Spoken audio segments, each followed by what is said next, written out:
जी, welcome है आप सभी का आपके अपने यूट्यूब चैनल अहमद टेक्नोलॉजी पे। आप सभी के कमेंट आ रहे हैं कि सर कल क्लास नहीं हुई, कल संडे था तो कल छुट्टी थी, इसलिए हमने आपकी कोई भी कल ओ लेवल की क्लास नहीं ली। आप सभी जानते हैं हमारी रिवीजन क्लास चल रही है और पाइथन का चैप्टर 1 हमने कंप्लीट कर लिया है। इसमें चैप्टर 2 हम डिस्कस करेंगे जिसका नाम है फ्लो चार्ट द्वारा समस्या का समाधान, problem solving through flow chart. ठीक है, अगर आप हमारे चैनल पर नए हैं तो हम आपको बता दें, आप हमारे चैनल से कंप्लीट ओ लेवल की तैयारी कर सकते हैं। आपको यूट्यूब पे सर्च करना है अहमद टेक्नोलॉजी और आपको सबसे ऊपर हमारा चैनल दिखाई देगा, उस पर क्लिक करके आप ओ लेवल की सभी मॉड्यूल की तैयारी यहाँ से कर सकते हैं। ओ लेवल M1 R5 की प्लेलिस्ट आपको मिल जाएंगी, सभी मॉड्यूल की प्लेलिस्ट आपको यहाँ पर मिल जाएंगी। प्रीवियस ईयर क्वेश्चन पेपर जो ओ लेवल के हो चुके हैं, चाहे वो थ्योरी का हो या प्रैक्टिकल का, सभी के आपको यहाँ पर मिल जाएंगे। बहुत से बच्चे कह रहे हैं कि सर हमने थ्योरी कंप्लीट कर ली है, आप थ्योरी ना करा के MCQ कराइए। मैंने आपको MCQ 3 से 4 से 5 वीडियो मैंने आपको जो रिवीजन क्लास थी आपकी पाइथन की, जिसमें MCQ क्वेश्चन मैंने डिस्कस किए थे, वो यहाँ पे आपको मिल जाएगी पाइथन की प्लेलिस्ट में। इस प्लेलिस्ट को आप पूरी देख लीजिए, जितनी भी वीडियो इसमें है सभी वीडियो को ध्यान से आप देख लीजिए और साथ साथ अपने नोट्स भी आप ज़रूर बनाइए। ठीक है, बाकी जो मैं आपको ये आप पढ़ा रहा हूँ, जो रिवीजन क्लास आपकी है थ्योरी की और MCQ की, इसको आप ज़रूर देखिए, बहुत फ़ायदा आपको होगा। और इसको देखने के बाद आप अगर इस प्ले लिस्ट को देखते हैं तो इसमें जितने भी MCQ आपको मिलेंगे आप सारे MCQ सही करेंगे, गारंटी है।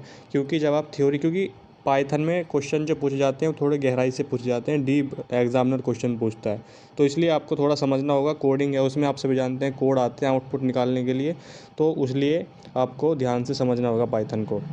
बाकी किसी भी मॉड्यूल की मैं आपको थ्योरी नहीं कराता, केवल MCQ कराता हूँ, बल्कि आपको थ्योरी पढ़नी चाहिए क्योंकि आपको नॉलेज हो सके। ठीक है, अगर आप केवल ओ लेवल पास करने के लिए आप तैयारी कर रहे हैं तो आप MCQ पढ़ सकते हैं, लेकिन कंप्यूटर की नॉलेज अगर आपको लेनी है, ध्यान से पढ़ना है, तो आपको थ्योरी पढ़नी ही पड़ेगी। ठीक है, तो सारी प्लेलिस्ट आपको यहाँ पर मिल जाएगी, आप यहाँ से तैयारी कर सकते हैं। अब हम अपनी वीडियो शुरू करते हैं। आगे बढ़ने से पहले आप सभी से एक छोटी सी रिक्वेस्ट है, अगर आपने चैनल को सब्सक्राइब नहीं किया है तो प्लीज़ कर लीजिए, ताकि आने वाली वीडियो का नोटिफिकेशन आपके पास सबसे पहले पहुंचे। चैप्टर 2 फ्लो चार्ट द्वारा समस्या का समाधान, इसमें पहले मैं आपको थोड़ा सा थ्योरिकल पढ़ाऊंगा, उसके बाद आपको MCQ क्वेश्चन जो चैप्टर 2 के जितने भी इंपॉर्टेंट MCQ हैं उस पर हम डिस्कस करेंगे। परिचय परिचय में आपको क्या पढ़ना है? परिचय में आपको ये पढ़ना है कि फ्लो चार्ट क्या होता है। फ्लो चार्ट को समस्या समाधान के लिए दूसरा कदम माना जाता है, सेकंड चरण मानते हैं इसको। किसके लिए? फ्लो चार्ट को समस्या समाधान के लिए। समस्या के गहन विश्लेषण के बाद डेवलपर पहले एल्गोरिथम विकसित करते हैं और फिर फ्लो चार्ट चित्रित करते हैं। पहले आपको एल्गोरिथम बनाना है, जो भी कोई प्रोग्रामर होगा, डेवलपर होगा, पहले प्रोग्राम बनाएंगे, विकसित करेंगे, उसके बाद आपका फ्लो चार्ट चित्रित करते हैं, उसका डिज़ाइन करते हैं। एक फ्लो चार्ट को निम्न रूप में परिभाषित किया जा सकता है। फ्लो चार्ट क्या है देखिए, flow chart is a diagrammatic presentation of step by step solution of the given problem. जो भी गिवन यानी प्रॉब्लम होगी आपके पास, उसका स्टेप बाय स्टेप उसका प्रेजेंटेशन करना, रिप्रेजेंटेशन करना, उसको क्या कहते हैं? फ्लो चार्ट कहते हैं। जब कंप्यूटर प्रोग्राम का लॉजिक बहुत जटिल होता है, मान लीजिए कोई कठिन है प्रोग्राम, लंबा होता है और विभिन्न परिस्थितियाँ होती हैं, तो प्रोग्रामर तर्क को आरेखीय रूप से दर्शाता है। ठीक है, ताकि प्रोग्राम कोडित आसानी से की जा सके। फ्लो चार्ट एक घर के ब्लूप्रिंट की तरह है, जो घर के प्रत्येक हिस्से को सचित्र रूप से दिखाता है और घर को व्यवस्थित रूप से बना। कहने का मतलब सिंपल यहाँ पर ये है, जो भी आप स्टेप करेंगे प्रॉब्लम को सोल्व करने के लिए, उसको फ्लो चार्ट कहते हैं। सिंपल भाषा में यही क्वेश्चन आपके एग्जाम में भी आता है। ठीक है, मानक बॉक्स का या आरेख। एक फ्लो चार्ट समाधान के चरण का एक सचित्र रूपांतर होता है, जिसमें कुछ मानक बॉक्स या सिंबल होते हैं जो फ्लो चार्ट बनाने के लिए उपयोग किए जाते हैं। फ्लो चार्ट बनाने के लिए उपयोग किए जाने वाले स्टैंडर्ड बॉक्स निम्न प्रकार है। क्वेश्चन आपका यहाँ से बनेगा, जो क्वेश्चन आपके एग्जाम में पूछा जाएगा वो यहाँ से पूछा जाएगा, जो ये मैंने हाईलाइट किया हुआ है। बाकी तो वो आपको डेफिनेशन दिखाई गई है। टर्मिनल बॉक्स किस लिए यूज़ होता है, ये आपसे पूछेगा एग्जाम में। ठीक है, तो टर्मिनल बॉक्स क्या है? यह एक अंडाकार बॉक्स होता है, अभी नीचे आपको चित्र भी दिखाया गया है। एक अंडाकार बॉक्स होता है जिसका उपयोग फ्लो चार्ट की शुरुआत करने का और समापन करने के लिए दिखाया जाता है। यानी आपको फ्लो चार्ट शुरू करना हो या उसका एंड करना हो तो आप क्या दिखाएंगे? एक अंडाकार बॉक्स दिखाते हैं। ठीक है, एक फ्लो चार्ट के शुरुआत में स्टार्ट और अंत को स्टॉप से हम ख़त्म करते हैं। यानी अगर आपको स्टार्ट करना है, शुरू करना है तो स्टार्ट करेंगे, और आपको अगर बंद करना है, रोकना है उसको, तो आप अंत यानी स्टॉप से उसको दर्शाते हैं। शुरुआत बॉक्स का तीर हमेशा बाहर की तरफ, यहाँ से क्वेश्चन बनेगा। मैं आपसे बार बार कह रहा हूँ, क्वेश्चन आप जो एग्जामिनर है थोड़ा गहराई से पूछ रहे हैं, तो पूछ लेगा कि टर्मिनल बॉक्स में जो पहला तीर होता है वो किस तरफ होता है और उसका मतलब क्या है। शुरुआत बॉक्स का तीर हमेशा बाहर की तरफ यानी कमिंग आउट होता है, और समापन बॉक्स का तीर हमेशा अंदर की तरफ यानी कमिंग इन होता है। टर्मिनल बॉक्स को आगे हम दिखाएंगे अभी। समझे आप यहाँ पे क्या गया है कि शुरुआत का जो बॉक्स होगा उसका तीर हमेशा बाहर की तरफ निकला होगा, और जो आपका स्टॉप का होगा, समापन बॉक्स होगा, उसका तीर जो होगा हमेशा अंदर की तरफ होगा। और बॉक्स कैसा है वो यहाँ पे आप देख सकते हैं। ये रहा, स्टार्ट करने के लिए इसका यूज़ करेंगे और एंड करने के लिए इसका यूज़ करेंगे, ठीक है। ये टर्मिनल बॉक्स है, इसका अंडाकार होता है यानी गोले की तरह होता है, ये आप देख सकते हैं यहाँ पे। सेकंड है input output box. Input output box का यूज़ किस लिए किया जाता है ये पूछेगा आपसे। इसका उपयोग प्रोग्राम के लिए दिए गए डेटा मान को इनपुट के रूप में दिखाने के लिए किया जाता है, और प्रोग्राम से आने वाले परिणाम को यानी रिजल्ट को आउटपुट के रूप में दिखाने के लिए इसका यूज़ किया जाता है। प्रोग्राम में इनपुट दिखाने के लिए रीड या इनपुट शब्द का उपयोग करते हैं। अगर आपको प्रोग्राम में इनपुट दिखाना है तो आप या तो रीड का आप यूज़ कर सकते हैं या इनपुट का आप यूज़ कर सकते हैं, ठीक है। यहाँ पे आप पढ़ते चलिए, बाकी मैं आपको पढ़ के बता ही रहा हूँ, आपको केवल सुनना है और कुछ नहीं है। और प्रोग्राम के आउटपुट के लिए प्रिंट शब्द का यूज़ करते हैं। आपका जो आउटपुट है उसके लिए प्रिंट का शब्द का यूज़ करते हैं, ठीक है। अगर आपको उसको दिखाना है, इनपुट दिखाना है तो रीड के लिए रीड या इनपुट का यूज़ करेंगे, और आपका आउटपुट दिखाना है तो प्रिंट का यूज़ करेंगे। यह बॉक्स कैसा होता है ये पूछेगा बस। यह बॉक्स एक चतुर्भुज आकार का होता है जिसमें हमेशा दो तीर होते हैं। पूछ लेगा चतुर्भुज में कितने तीर होते हैं, दो तीर होते हैं। एक तीर अंदर आ रहा होता है और एक तीर आपका बाहर जा रहा होता है, ये आपसे पूछ सकता है यहाँ से, ठीक है। ज़्यादा गहराई से पूछेगा तो। बाकी आप देख सकते हैं ये इनपुट के लिए रीड का यूज़ करते हैं और आउटपुट के लिए प्रिंट का यूज़ करते हैं, ये मैंने आपको बता दिया है। एक तीर अंदर आ रहा होगा इसमें ऊपर से, और एक तीर इसमें बाहर निकल रहा होगा नीचे से, ठीक है। तो ये आपको समझ में आ गया होगा। इनपुट आउटपुट बॉक्स का उदाहरण है ये। सेकंड है प्रोसेस बॉक्स। प्रोसेस बॉक्स का क्या मतलब है, ये रिवीजन क्लास आपके लिए बहुत ही, मैं बता रहा हूँ, हेल्पफुल साबित होंगे आपके एग्ज़ाम के लिए। प्रोसेस बॉक्स, इस बॉक्स का उपयोग गणितीय समीकरण यानी मैथमेटिकल ऑपरेशंस के लिए किया जाता है। सूत्र दिखाने के लिए इसका यूज़ किया जाता है, सूत्र दिखाने के लिए। ये देखिए यहाँ पे सूत्र दिखाने के लिए परिणाम की गणना करता है ये, ठीक है। जो रिजल्ट होगा उसकी गणना करेगा। यह आयत के आकार में होता है। जो क्वेश्चन इंपॉर्टेंट है वो हाईलाइट पहले से ही कर रखा है मैंने। यह आयत के आकार में होता है जिसमें एक तीर अंदर आ रहा होता है और एक तीर इसमें भी बाहर निकल रहा होता है। चित्र आपके सामने है, ये रहा इसका, ठीक है। इसको आप बना सकते हैं और इसमें लिख सकते हैं प्रोसेस बॉक्स। ये आपके नोट्स के रूप में हो जाएगा। एग्जाम में जब जाओगे एक बार देख के चले जाना, आपको याद आ जाएगा। सेकंड होता है आपका डिसीजन बॉक्स। ये आपका इंपॉर्टेंट है। डिसीजन बॉक्स से क्वेश्चन आता है आपके एग्जाम में। इस बॉक्स का उपयोग शर्त यानी कंडीशन की जांच करने और किसी एक कार्य का चुनाव करने के लिए किया जाता है। यह एक हीरे के आकार का यानी डायमंड शेप में होता है जिसमें एक तीर आता है और दो तीर उससे बाहर निकलते हैं। दो तीर कहाँ निकल रहे हैं सर बाहर, आप यहाँ पे अगर ध्यान से देखेंगे, एक तीर ये निकल रहा है, एक तीर ये निकल रहा, और एक तीर इसमें अंदर आ रहा है। तो इसी की बात कर रहा है यहाँ पे ये, ठीक है। कंडीशन को बॉक्स के भीतर लिखा जाता है, यानी जो भी कंडीशन है उसको कहाँ लिखेंगे, बॉक्स के अंदर लिखेंगे। और ये देखिए एज लिखी हुई है यहाँ पे 18, ठीक है। बाकी आप यहाँ पे देख सकते हैं कि दो निरंतर तीरों में से एक का चयन तब किया जाता है जब शर्त का मूल्यांकन ट्रू होता है, और दूसरे का चयन तब किया जाता है जब शर्त का मूल्यांकन फॉल्स होता है, ठीक है। कंडीशन को बॉक्स के अंदर लिखते हैं, ये मैंने आपको बता दिया है। नेक्स्ट है आपका कनेक्टर है।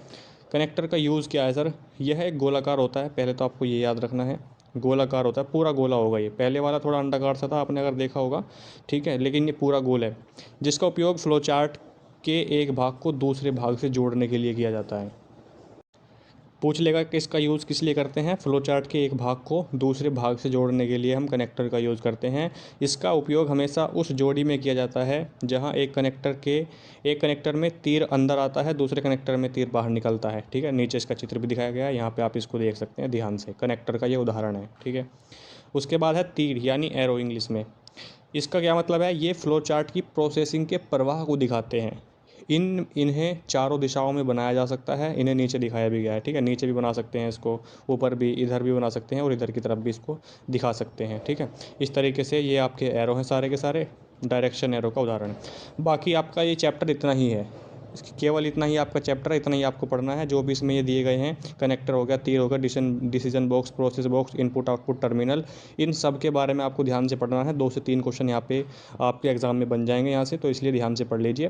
फ्लो चार्ट बनाना प्रोग्राम के विकास के लिए दूसरा चरण है। अभी मैंने आपको बताया था कि फ्लो चार्ट जब भी आप बनाते हैं वो कौन सा चरण होता है, दूसरा चरण होता है। क्वेश्चन आपका यहाँ से ये बन गया, यही आपके एग्जाम में पूछेगा। ऑप्शन भी ऐसे ही होंगे, क्वेश्चन भी ऐसे ही आपके एग्जाम में पूछा जाएगा, ये आपको याद रखना है, ठीक है। नेक्स्ट क्वेश्चन है फ्लो चार्ट प्रोग्राम का डैश प्रस्तुतिकरण है। कैसा है? डायग्रामेटिक है। कैसा है? डायग्रामेटिक। ऑप्शन नंबर है यहाँ पर इसका सही आंसर हो जाएगा। इसलिए पहले मैं आपको थोड़ी थ्योरी पढ़ा देता हूँ, उसके बाद आप आंसर खुद अपने आप लगा सकते हैं।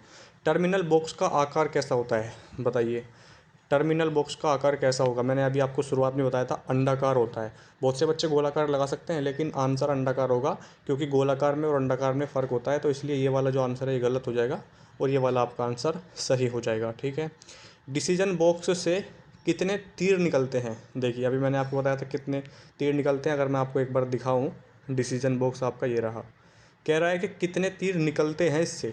तो सर 2 तीर निकलते हैं और 1 तीर अंदर आता है। कौन कौन से हैं? एक तो ये निकल रहा और एक ये निकल रहा और ये वाला अंदर आ रहा है। ठीक है, ये आपको दिख रहा होगा साफ साफ। तो इससे 2 तीर निकलते हैं और ये आपको यहाँ पे दिखाया गया है। अगर आप थ्योरी पढ़ के भी अगर एमसीक्यू सही नहीं कर पाओगे तो आपने इसका मतलब थ्योरी ध्यान से नहीं पढ़ी। तो डिसीजन बॉक्स से कितने तीर निकलते हैं? तो ऑप्शन नंबर बी हो जाएगा जी, 2 तीर निकलते हैं। नेक्स्ट क्वेश्चन है कि कनेक्टर का आकार कैसा होता है?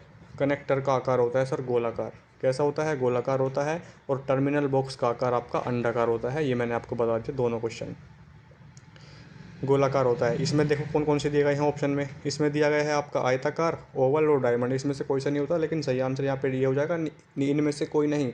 लेकिन होता कैसा है? वो गोलाकार होता है। ये मैं आपको बता चुका हूँ। कह रहा है कि ट्रू फॉल्स बताओ। ट्रू फॉल्स बताने थे आपको, और ये क्वेश्चन भी आपके एग्जाम के लिए इंपॉर्टेंट है। एग्जाम में ट्रू फॉल्स भले ही नहीं आए, लेकिन ऑप्शन बना देगा, क्वेश्चन सेम देगा। फ्लो चार्ट एक प्रोग्राम का सारणीबद्ध रूपांतरण है। सारणीबद्ध नहीं, स्टेप बाय स्टेप करता है। फॉल्स हो जाएगा आपका पहले वाला गलत। कनेक्टर हमेशा जोड़ी में उपयोग किए जाते हैं। मैंने आपको बताया था जोड़ी होती है 2 की। ये आपका ट्रू हो जाएगा, सही हो जाएगा। डिसीजन बॉक्स से 3 तीर जुड़े होते हैं। क्या ये सही है या फॉल्स है बताइए। जो आपका डिसीजन बॉक्स है उससे 3 तीर जुड़े होते हैं या नहीं बताइए। डिसीजन बॉक्स को हम एक बार देख लेते हैं अभी, कितने तीर इससे जुड़े हुए होते हैं। देखिए डिसीजन बॉक्स आपका ये रहा। कह रहा है कि कितने तीर इससे जुड़े होते हैं। वैसे तो 3 तीर जुड़े होते हैं इससे, वही वहाँ पे कह रहा है। लेकिन अगर ये पूछता कितने तीर अंदर आते हैं या कितने तीर बाहर निकलते हैं, तो वो बात अलग थी। लेकिन यहाँ पे पूछा क्या गया है, अगर आप ध्यान से क्वेश्चन को पढ़ेंगे, कह रहा है कि डिसीजन बॉक्स से 3 तीर जुड़े होते हैं। तो ये आपका ट्रू हो जाएगा। कैसा हो जाएगा? 3 तीर जुड़े होते हैं। अगर पूछे कितने तीर बाहर निकलते हैं, तो 2 निकलते हैं। प्रिंट शब्द का इस्तेमाल प्रोसेस बॉक्स में किया जाता है। जो आपका प्रिंट शब्द है उसका इस्तेमाल किस में करते हैं? इनपुट आउटपुट वाले में करते हैं। और ये कह रहा है कि किस में करते हैं? इस प्रोसेस बॉक्स में। तो प्रोसेस बॉक्स में नहीं करते, इनपुट आउटपुट वाले बॉक्स में करते हैं। ये आपको पता होना चाहिए, आपको पढ़ाया है अभी। डायमंड शेप बॉक्स में एक शर्त होती है। ये मैंने आपको बताया था, एज वाला जिसमें लिखा था एज इक्वल 18। तो ये आपका ट्रू हो जाएगा, यानी सही हो जाएगा, ट्रू। नेक्स्ट है, कह रहा है कि मिलान कीजिए। Terminal box. टर्मिनल बॉक्स कैसा होगा? ओवल आकार होगा। ठीक है। इनपुट आउटपुट बॉक्स इसका कैसा हो जाएगा? आयताकार हो जाएगा। प्रोसेस बॉक्स इसका क्या हो जाएगा? समांतर चतुर्भुज।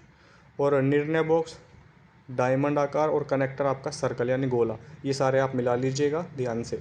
उसके बाद है यहाँ पे के रिक्त स्थानों की पूर्ति करें। 5 ये दिए गए हैं, ये लास्ट है। कह रहा है कि फ्लो चार्ट में समाधान को सी डायग्रामेटिकली आपको बता चुका हूँ। ऑप्शन नंबर सी यहाँ पर इसका आ जाएगा।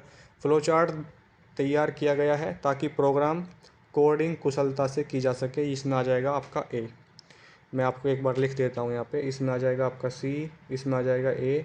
और डैश बॉक्स समांतर चतुर्भुज के आकार में होता है। ये क्वेश्चन इंपॉर्टेंट है, ध्यान से रखिएगा, आएगा आपके एग्जाम में ये। इसमें आपका क्या आ जाएगा? इनपुट आउटपुट यानी बी। इसमें भी आ जाएगा। डिसीजन बॉक्स का आकार कैसा होता है? सर्कल वाला होता है।